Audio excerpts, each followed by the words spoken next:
Hi, Jen Gilchrist here with a weekly Oracle card reading for the week of August 14th through 20th. So this is going to be exciting to give you some messages. My intention is to really give you some messages if you feel called to watch this, that you'll receive some guidance, some insights, some validation to support you in aligning with your higher path, to perhaps navigate this current energy, or if you're dealing with something, it may often give you even some next steps to help you out with what is going to support you in really having that highest outcome and just feeling aligned, happy, and abundant as you are meant to be. So we are just coming out of, well, we had the Lionsgate portal. So a lot of times when we have a high activation energy, energy can be really high and it might stay high. And sometimes it goes high and there's a bubble of energy that kind of bursts, which is just something that we are being called to release and let go of. So that is often something to just pay attention to. And so just recognize that as we go through this reading. All right, so the first card, Spiritual Law of Attraction, Melchizedek.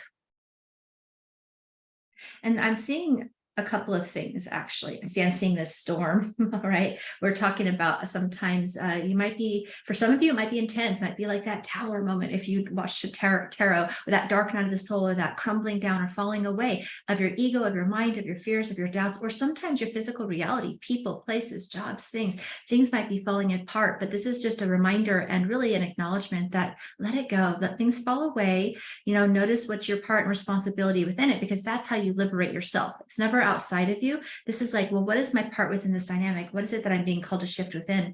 What is it needs to fall away? Is it a fear? Is it a wounding? Is it a doubt? Is it old habits, lifestyles, you know, people, places, things? I mean, there could be any number of things, but this is the storm. And the good news is I see this in the background. So I do see this in the background, which is letting me know that you're kind of on the other side of it. The worst has happened. Now it's about just accepting what is, and it's about, I'm hearing the word pick up the pieces, but for some of you, it might be that you're just really collecting yourself and really regrounding into an emotional grounding, feeling more balanced again, perhaps filling up your soul. Maybe, most likely in these times, the opportunity of transformation. This is a catalyst for healing and change to align with your higher self. So some of you might be reclaiming parts of yourself. So it's actually an exciting thing. I see lots of angels and guides there as well. And this is telling you, but I see them all in the background. So you're not alone in this, even though sometimes in those times when we're in fear, we're in our wounding and in our head or ego or whatever, we feel alone, we feel abandoned, we feel like nobody's got our back, right? But really this is like your spirit team's always there.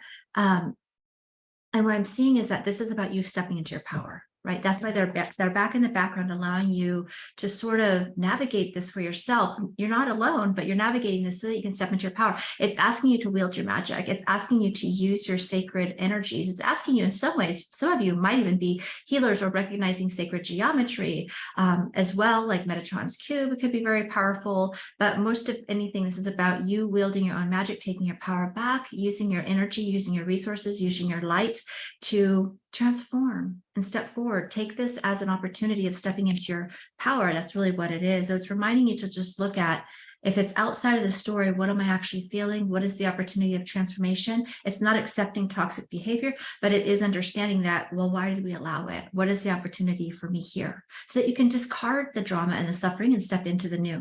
Let it go, Kuan Yin.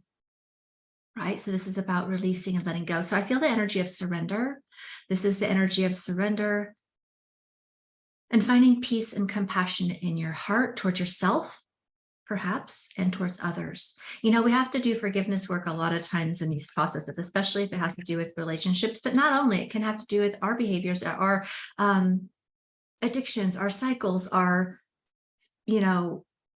abandoning ourselves on some level. There's a level of self-abandonment that happens when we are in unhealthy scenarios, whatever that might be. And if it's with other people, sometimes we have to do the work to find our compassion and see them for who they are, to see them as their divine essence, that higher truth of who they are beyond the mess. And then also just see that their mess is a hurting person. Now, this is not to accept toxic behavior. There's a big difference. You may have to assert boundaries lovingly, assertively, or whatever. You may not even need to speak to the person again. If it does have to do with that, I feel like that's just for a small few. I think most of you, this is more about you just really clearing out an old karmic pattern and wound that you might have had for a long time, and potentially some agreements with people. But Kuan Yin is here to say, let it go. I feel the energy of compassion with her energy. Also, Mary, Mother Mary, Mary Magdalene, they all have that compassionate, loving, divine feminine energy. It's having grace upon self, having grace with the person see it for what it is, not spiritual perspective. But then eventually we had to forgive ourselves for self-sacrificing ourselves, for self-sabotaging ourselves, right? We don't want to get stuck in a cycle of self-sabotage, which is basically self-judgment, self-punishment.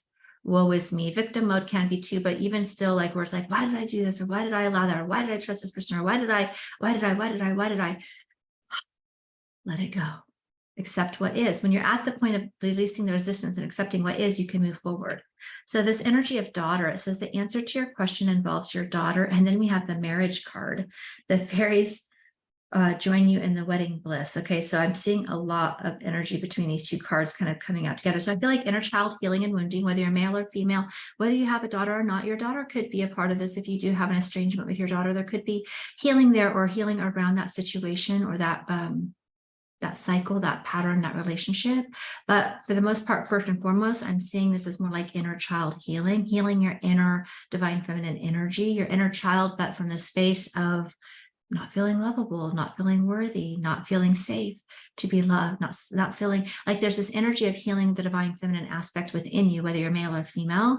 And so this reminds me of just listening to the inner child wounds. I feel like whatever the situation was may have triggered that. And so this is an opportunity of healing, an opportunity of reclaiming, of an opportunity of allowing your inner child to feel safe and to feel loved and lovable just as you are, because you are worthy, you are worthy. And this will open your ability to receive and give love at a higher level. And I see her bringing back the play and the joy, right? The play and the joy within this as well. So tuning into that. Now, if you do have things with family members or old relationships or things like that, there could be a secondary message there that could actually ultimately be a part of that same pattern as well. So think about your forgiveness work for self and others, and just really closing out that cycle in a way that you're filled with compassion and grace for all involved, taking that as a spiritual lesson. And, when we can get to the point of like thanking our enemies or thanking those who hurt us or wronged us, wow, that's a big step. We could turn the other cheek, as Jesus would say. Jesus is a powerful healer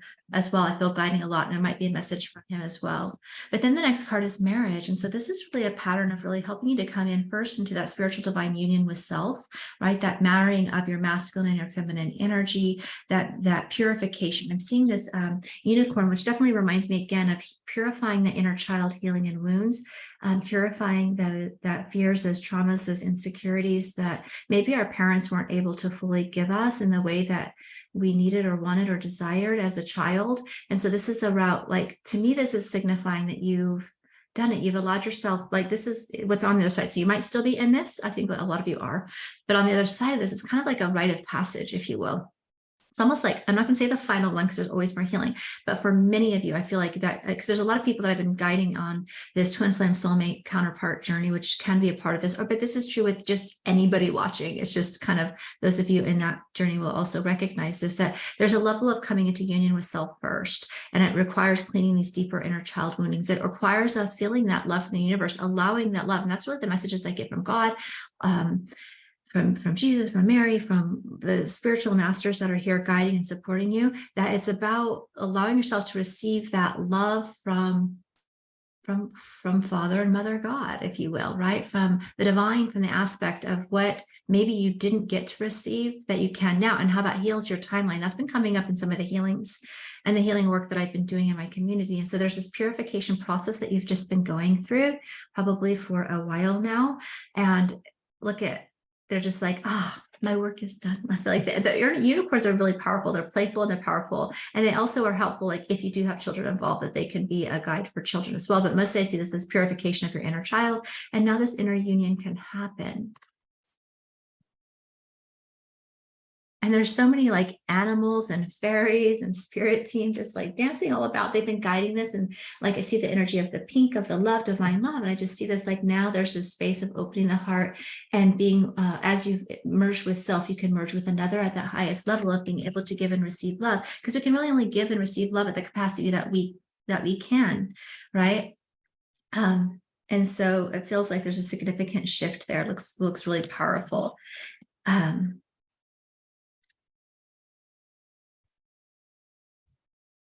Be not afraid, only believe.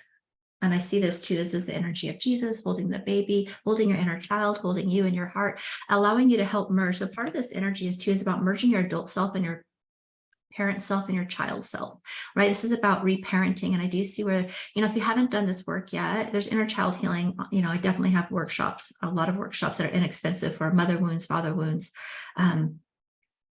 Along those lines, maybe I'll put that in the descriptor in case there are a small paid offer, but I think that it could be really important and powerful. So I'll put some workshops that come to mind, as well as some free things. I'm going to put, for the free one, I feel like I might put the spirit guide one, the spirit guide meditation, just so that you can connect with your spiritual support team there.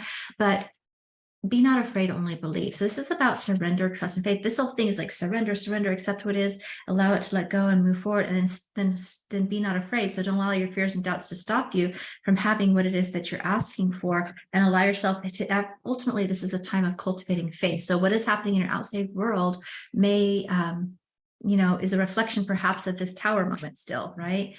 It takes a minute for the outer world to catch up with the inner world, but this is about you really aligning with your faith, your trust, and your surrender, so that you can have this blissful union within and likely with others in your life, right? Because when we do this work, whether you're already in a marriage or not, this will just help your relationships go to a deeper level. If you are not currently in a relationship, this helps you to align in a higher level relationship that's embodied in deeper levels of self-love than you've ever known before, and deeper levels of receiving love, right? Which requires intimacy, which lights up fear. And so there's a lot of things there that have to happen. There's a metamorphosis of self, but this really feels like an honoring and a recognition that you're getting there, you're on your way there, or you are there. Right. And so it's just about being open and surrendering to the timing of it all. So beautiful message. Thanks for being here. Let me know how this resonated with you. If you enjoyed this reading and you think it would be supportive to your community in any way, go ahead and share or hit like or comment and let me know that you're here. I would love to know who's here and how this may have supported you. And until next time, I'll see you again. Bye for now.